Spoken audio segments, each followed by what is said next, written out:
Assalamu alaikum and welcome back students. Hope you all are fine.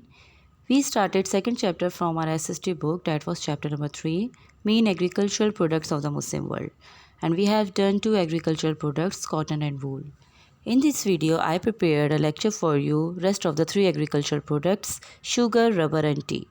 But before start reading, I will tell you the meaning of the difficult words related to the headings. Now come to page number 11 and take pencils in your hand to write the meaning of the difficult words. The first word is molasses. Molasses means good. As you can see in the picture, गुड़ कहते हैं, जो गुड़ होता है उसको जब heat किया जाता है तो एक सिरप बन जाता है. उस सिरप से जो है वो different kinds of sweets and cakes बनाए जाते हैं. You can see in the picture. मैंने आप लोग की आसानी के लिए कुछ पिक्चर्स डाउनलोड किए हैं ताकि आप लोग को मीनिंग अगर यूँ समझ में ना आए तो पिक्चर को देख के आपको मीनिंग आसानी से समझ में आ जाए. The second word is confectionery. Confectionery means होता है मिठाइयाँ बनाने वाला या केक बनाने वाला या बेचने वाले को कॉन्फेक्शनरी कहते हैं. The third word is bagasse. Bagasse means see in the picture. Bagasse कहते हैं शुगर कैन का जब कैन का जब जूस निकल जाता है उसके बाद जो बचता है, इस फॉर्म में बचता है हमारे पास. आपने अक्सर देखा भी होगा इन शॉप्स में जहाँ पे शुगर कैन का जूस मिलता है कि जब वो मशीन में डालते हैं उसके पीछे उसके साथ साथ इस तरह का एक फॉर्म में निकल रहा होता है. इसको बिगैस कहते हैं. बिगैस जो है वो ज़्यादातर एनिमल्स वगैरह के फूड के लिए भी यूज़ होता है. इसके अलावा इससे ऑयल भी बनाया जाता है. The last 2 words are building ceilings and furnaces. Building ceilings कहते हैं जो रूम्स वगैरह की छत को जो डेकोरेट किया जाता है. एक किस्म का कार्डबोर्ड होता है, उसको रूम्स वगैरह की छत में डेकोरेट करने के लिए यूज़ में आता है. उसको बिल्डिंग सीलिंग्स कहते हैं. और फर्नेसेस कहते हैं भट्टी को. You can see in the picture. ये बिल्डिंग सीलिंग्स वगैरह के इस तरह बिल्डिंग सीलिंग्स होती हैं, ठीक है. और भट्टी किसको कहते हैं? भट्टी इसको कहते हैं. यानी किसी भी चीज़ को अगर लिक्विड फॉर्म में लेकर आना है या किसी और फॉर्म में लेकर आना है तो वो भट्टी में डाल के उसको मेल्ट करते हैं और फिर उसको जिस फॉर्म में भी लेकर आना है उसको यूज़ करते हैं. इसको कहते हैं furnaces. Now come to page number 11. I am going to start reading. Sugar. Sugar is the product obtained from the juice of the sugar cane. A kind of a tall strong grass. The cane is crushed for the juice and then which is then boiled in huge open pans. अच्छा, sugar जो है वो हमें हासिल होती है sugar cane के juice से. और ये एक किस्म का एक kind of a tall strong grass जो है वो है. ये एक बहुत मजबूत सी एक बड़ी सी किस्म की ग्रास है जिसे कहते हैं गन्ना. जैसे आप लोगों ने देखा होगा, भी मैंने आपको शो भी किया है. गन्ना होता है, उसको क्या करते हैं, उसको क्रश करते हैं और एक ह्यूज ओपन पैन्स होते हैं, बड़े बड़े पैन्स होते हैं, उनमें उसको डाल के बॉईल किया जाता है. As the water in the juice turns to steam the sugar crystals are left behind. पानी जो है वो स्टीम बन के उड़ जाता है और एक क्रिस्टल्स जो हैं वो रह जाते हैं. The thick sweet syrup is made into molasses for confectionery cake and animal food. जैसे मैंने कि आप लोग को बताया था, एक थिक सिरप होता है मोलासेस का जो मोलासेस से बनता है. मोलासेस किसे कहते हैं? गुड़ को कहते हैं. और थिक सिरप मैंने आपको पिक्चर में शो किया था. उससे क्या बनते हैं? कॉन्फेक्शनरी केक्स और स्वीट्स वगैरह की चीज़ें बनती हैं. इसके अलावा एनिमल फूड्स वगैरह के भी काम आता है. The remains of the sugar bagasse can be used to heat the furnaces of boiling down the sugar solution. 1 ton of bagasse gives the same heat to as 2 barrels of oil. अच्छा, वो ये कह रहे हैं कि इसके अलावा बिगैस मैंने आपको बताया था, जो शुगर कैन जो होती है उसको जब क्रश करते हैं उसके बाद जो उसका बचता है, जो जिस फॉर्म में वो बचता है उसको बिगैस कहते हैं. और उसको फर्नेसेस में यानी भट्टियों में डाल के उसको बॉयल करके 1 टन ऑफ बिगैस यानी 1 टन बिगैस लेते हैं, उसको हीट करते हैं तो वो 2 बैरल्स ऑफ ऑयल देता है. अच्छा, ये बैरल्स क्या होता है? इसको बैरल कहते हैं. यानी आप इसको अगर यूँ कहें तो इसको कहते हैं बैरल, कनस्तर कहते हैं जिसको उर्दू में कनस्तर कहते हैं. इस तरह के वो दिखता है. देखा होगा आप लोगों ने अक्सर, ये ब्लू कलर का भी होता है जिसमें लोग पानी स्टोर करते हैं.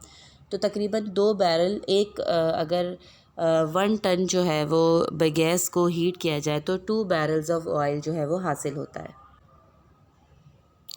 Okay, bagasse can also be use for animal food. इसके अलावा बिगैस जो है वो एनिमल फूड के लिए भी यूज़ होता है। And for making a kind of board used in building ceilings.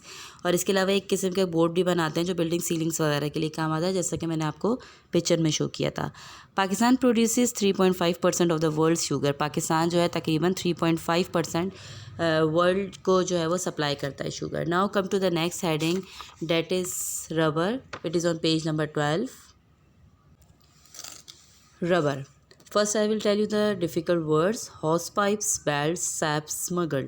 House pipes कहलाते हैं। पाइप्स आप लोगों ने अक्सर घरों में देखे होंगे जो यूज़ होते हैं वाटर वगैरह सप्लाई करने में, एक जगह से दूसरी जगह पानी को अगर किसी दूर की जगह में लेके जाना है और वहाँ पे जो है वो टैप नहीं है तो वो पाइप्स वगैरह लगा दिए जाते हैं, उसको हॉस पाइप्स कहते हैं। इसके अलावा बेल्ट्स, आपने मशीनरीज वगैरह में अक्सर देखा होगा बेल्ट्स लगी हुई होती हैं रबर की, उसको भी बेल्ट्स वगैरह के भी लिए यूज़ होता है। सैप मीन्स होता है साबुन, सोप वगैरह के लिए भी यूज़ होता है। अब आप लोग सोच रहे होंगे कि ये रबर कैसे सोप के लिए यूज़ होगा, ये तो मिस ने पिक्चर टायर की बनाई हुई है और मिस कह रही रबर के लिए भी यूज़ होता है। अब ऊपर देखें ट्री है, ट्री से जो रबर निकल रहा है, इस तरह दो रबर की 2 काइंड्स होती है। एक सिंथेटिक रबर होता है जो केमिकल्स वगैरह से बनता है, एक नेचुरल रबर होता है, ठीक है, जो हमें ट्री से हासिल होता है, उससे और भी डिफरेंट टाइप की चीज़ें बनती हैं। इसके अलावा the last difficult word is smuggled. Smuggled means गैर कानूनी अशिया को फ़रोख्त करना, उसको स्मगल कहते हैं। मतलब अगर गवर्नमेंट ने, अगर हुकूमत ने हमें एक डेडलाइन दे दी, एक लाइन दे दी कि इस लाइन यानी ये चीज़ें आप फ़रोख्त कर सकते हैं और ये चीज़ें फ़रोख्त आप नहीं कर सकते, या इतने अमाउंट में फ़रोख्त कर सकते हैं, और अगर हमने हुकूमत की बात ना मानी, ज़्यादा अमाउंट में फ़रोख्त कर दी या वो चीज़ें जो मना की हैं वो फ़रोख्त कर दी, तो उसे स्मगलिंग कहते हैं। तो स्मगल मीन्स गैर कानूनी अशिया को फ़रोख्त करना। Now come to the heading, I am going to start reading. Rubber.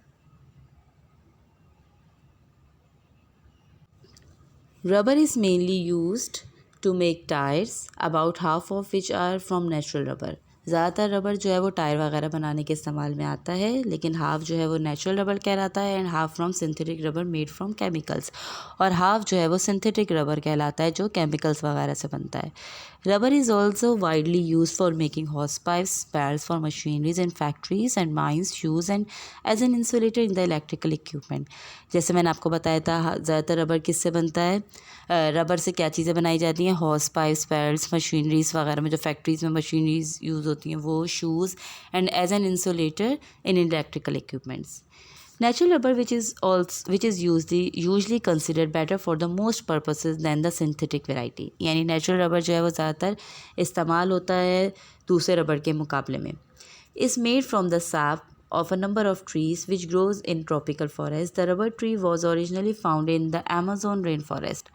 ज़्यादातर जो है वो रबर कहाँ यूज़ होता है, जो होता मतलब ज़्यादातर प्रिपेयर होता था अमेज़ॉन ट्री रेन फॉरेस्ट वगैरह से ज़्यादातर हासिल किया जाता था। But in the 19th century, लेकिन 19वीं सदी में कुछ ब्रिटिश साइंटिस्ट ने क्या किया, रबर स्मगल्ड कर लिया। Some British scientist smuggled out some seeds and plants and grew them in South East Asia. इन्होंने 19th सेंचुरी में कुछ ब्रिटिश साइंटिस्ट हैं, उन्होंने उसके सीड्स और प्लांट्स स्मगल करके साउथ ईस्ट एशिया में भिजवा दिए, ठीक है। Muslim countries now produce about 20% of all the world's rubber, almost of it's being natural rubber from the trees. यानी जो मुस्लिम कंट्रीज़ है तकरीबन 20% जो है वो रबर सप्लाई करती है वर्ल्ड को, और जिसमें से तकरीबन वो नेचुरल रबर ही होता है जो ट्रीज से हमें हासिल होता है। The main countries producing rubber in this region are Malaysia and Indonesia as well as Myanmar, Sri Lanka and some part of the India. इसके अलावा ज़्यादातर जो कंट्रीज़ हैं प्रोड्यूस करती हैं रबर, उसमें मलेशिया और इंडोनेशिया है। इसके अलावा जो दूसरे कंट्रीज़ हैं वो Myanmar, Sri Lanka and some part of the India. Okay, now come to the next heading, that is tea. Now come to the next heading, that is tea. First I will tell you the difficult words. First word is fermented. Fermented means जैसे किसी भी चीज़ को उबालना, पहले furnaces में डालते हैं, भट्टियों में डालते हैं, फिर उसमें उसको बॉयल करते हैं, उसको कहते हैं fermented. The second word is drained soil. Drained soil कहते हैं खुश्क मिट्टी को।